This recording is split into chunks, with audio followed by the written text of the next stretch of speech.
I am David, and I will talk about the imaginary pet walk. In third grade, our teacher introduced his pet walk. After a few days, it mysteriously disappeared. A friend rediscovered it in fourth grade. It vanished again. I learned from the experience that imaginary friends can be fun to play with. Imaginary friends are common. This is because people need companionship. We all like to have companions. They fill a need when real friends aren't available. For example, early mornings or boring trips. Our imagination doesn't disappear when we become an adult. When imaginary friends disappear, the adults channel their creativity into new pursuits. A few examples are culinary art, visual arts, and many other creative professions. In culinary arts, chefs create innovative and delicious dishes. In visual art, painters express deep emotions through art. Countless jobs demand imaginative problem solving. I found out that imagination can take on many different forms. Adults don't usually have imaginary friends because they simply learn about new ways to entertain themselves. A world without imagination. Consider the impact. No abstract or modern art. TVs might not exist and content would be basic.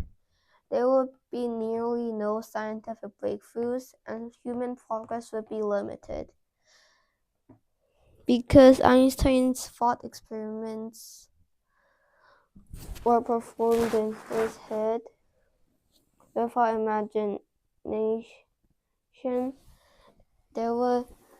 Einstein wouldn't have been able to make any scientific breakthroughs either.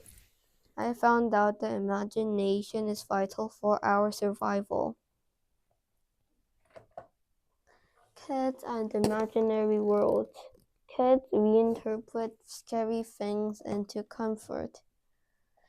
Kids imagine to combat boredom on road trips. It sparks creativity and kids usually imagine stickman parkours. They also use their imagination to transform objects. For example, sticks become swords in their minds. I imagine stuff like this every once in a while. Objects become other things when we imagine new realities. Shadow puppets. A dog is not a dog. We can use imagination to face our fears too. For example, we can turn monsters into friends. For some, it just makes us scarier. Who is Mr. Bunting? He's a man centuries years old. He possesses an infinite set of teeth.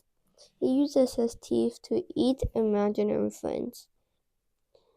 He has his own imaginary friend, a young girl. It has no physical harm on real people, but permanent mental harm can be done. Real people often live the rest of their lives without an imaginary friend. Finding a new imaginary friend is a rare occurrence. The imaginaries fade. Imaginaries feel emotions and pain. Fading is the equivalent of death. Being slurped by Mr. Bunting is described as worse than fading, worse than death. Using imaginaries. Julia's manipulation. Julia, Amanda's fake friend, is unkind. She forces Roger to do her bidding. Julia blames Roger for her own actions. For example, she smashed a plate and blamed Veronica, Roger when confronted. Parallels to bullying. Julia's behavior mirrors bullying tactics. Bullying involves taking control and exploiting others. An historical parallel is Japan's pre-World War II actions with Korea, pretending friendship while taking resources. Emotional abuse. Beyond physical damage, Julia also verbally bullies Roger. She tells Roger that his friendship with Amanda isn't worth having. Memory and photographs. Instinct versus memory. Instinct is what you naturally know without being taught. Memory is based on what you've experienced and learned over time. We use memory so we don't have to rely on instinct. Memory and imagination. Memory and imagination are closely connected. We often remember what we imagine, and we imagine things based on memories from long ago. Dreams are a form of imagination that happens while we sleep. For example, if you dream about working a night shift at the pizza place and you're being chased by a fox, it might be because you played a lot of horror games with similar ideas. Memory and a photograph. A photograph helps you remember a moment after it happens. For example, I have a photo of an amethyst that I dug up. It reminds me of finding rocks in the ground and makes me feel lucky since it is only about 40 centimeters deep into the ground. Unfortunately, I lost the amethyst when I moved houses. I see the picture of the amethyst sometimes because it makes me want to find it again. A memory can be better or worse than a photograph. A memory can be better if you remember the experience clearly and vividly. Memory can be worse if details fade or change over time.